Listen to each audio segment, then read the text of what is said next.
Ilyenkor mutatják be az egész évben tanultakat, a begyakorolt koreográfiákat és a legszebb lipicai lovakat a Kelebiai Favori Lovasklub tagjai. Egyébként a május 19-én Zobnaticán sorra kerülő vajdasági vágtán is ott lesznek, bemutatkoznak és egy különleges koreográfiát adnak majd elő.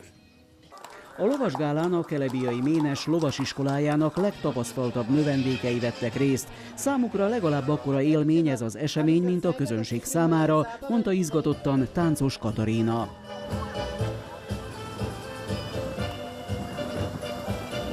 Mindig meg tudjuk mutatni, hogy mit tanulunk évközben, valamint hercegnőnek tudjuk érezni magunkat ilyenkor. Nem csak bemutatjuk, hogy mit tudunk, hanem azt is, hogy mennyire együtt élünk és érzünk a lovakkal, mesélte Fekecs Petra.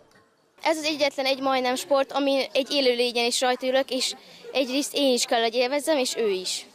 A vajdasági vágtára különleges produkcióval készülnek a kelebiai lovasok, hiszen vendégként minden évben bemutatkoznak Zobnaticán, így lesz ez idén is, emelte ki Aleksandar Kokeza lovasoktató.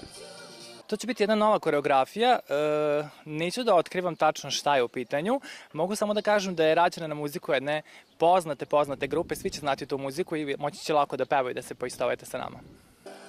A kelebiai majálisi lovas bemutatón ott volt Keresztes Teréz is. Szerbia fogadhajtó bajnoka szintén részt vesz majd a vajdasági vágtán a Favori Lovasklub színeiben egy különleges versenyszámban.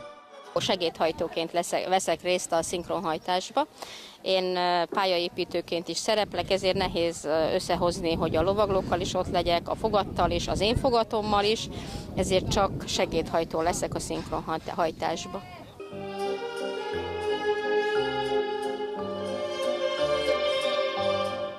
A szerdai lovasgálán klasszikus zenére készült koreográfiával szerepeltek a fogathajtók. A lovak a zene ritmusára váltottak tempót művészi ügyességgel.